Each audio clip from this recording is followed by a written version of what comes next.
Praise the Lord. இன்றைய தியானம் 1 யோவான் 5:1-8 வரை.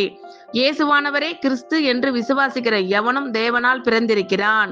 பிறப்பித்தவரிடத்தில் அன்பு கூறுகிற எவனும் அவரால் பிறப்பிக்கப்பட்டவனிடத்திலும் அன்பு கூறுகிறான். நாம் தேவனிடத்தில் அன்பு கூர்ந்து அவருடைய கற்பனைகளை கை கொள்ளும் போது தேவனுடைய பிள்ளைகளிடத்தில் அன்பு கூறுகிறோம் என்று அறிந்து கொள்கிறோம். நாம் தேவனுடைய கற்பனைகளை கை கொள்வதே அவரிடத்தில் அன்பு கூறுவதாம். அவருடைய கற்பனைகள் பாரமானவைகளும் அல்ல. தேவனால் பிறப்பதெல்லாம் உலகத்தை ஜெயிக்கும். நம்முடைய விசுவாசமே உலகத்தை ஜெயிக்கிற ஜெயம். இயேசுவானவர் தேவனுடைய குமாரன் என்று விசுவாசிக்கிறவனே அன்றி உலகத்தை ஜெயிக்கிறவன் யார்? இயேசு கிறிஸ்துவாகிய இவரே ஜலத்தினாலும் இரத்தத்தினாலும் வந்தவர். ஜலத்தினாலே மாத்திரமல்ல, ஜலத்தினாலும் இரத்தத்தினாலும் வந்தவர். ஆவியானவர் சத்தியமாகியால் ஆவியானவரே சாட்சி கொடுக்கிறவர். பரலோகத்திலே சாட்சி இடுகிறவர்கள் மூவர், பிதா, வார்த்தை, பரிசுத்த ஆவி என்பவர்களே.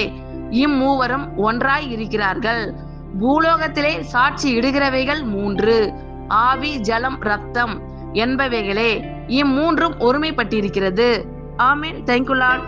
கர்த்தர் உங்கள் அனைவரையும் ஆசீர்வதிப்பாராக. God bless you all.